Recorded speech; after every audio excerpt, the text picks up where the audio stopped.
হাসপাতাল থেকে দেখা যায় রুনুদিদের বাড়িটা। রুনুদিকে আজ বাড়ি নিয়ে এলাম। 3 দিন ভর্তি ছিল, ভয়ানক জ্বর। শরীর খারাপ লাগলে কাউকে কিচ্ছু বুঝতে দেয় না। জানালার ধারে এক কোণে বসে রুনুদিকে কাঁদতে দেখে হাতটা ধরে পাশে বসতে গেলাম। গা পুড়ে যাচ্ছে রুনুদির। ভর্তি করাতে নিয়ে যাওয়ার সময় একবার মনে হলো তোমাকে বলি সঙ্গে যেতে, বলিনি। রুনুদির বোন কলেজে তখন। বহুদিন রুনুদির হাত ধরে না কেউ। দীর্ঘকাল গায়ে হাত দিয়ে জ্বর না মাপতে মাপতে একসময় ভেতরটা পুড়তে পুড়তে হাত দুটো শীতল হয়ে যায়। প্রতিবার শীত পড়লে বাবার হাঁপানিটা বাড়ত।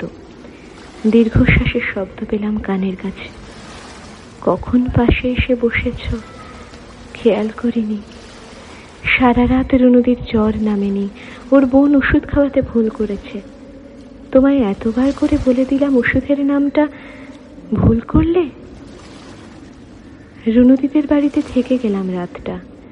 অনেকক্ষণ রুনুদির মাথার কাছে জেগে বসেছিলাম আমি আর রুনুদির বোন। ওর বোন এত রাত পর্যন্ত কাকে মেসেজ করে কে জানে। রুনুদি বোধহয় জানে না।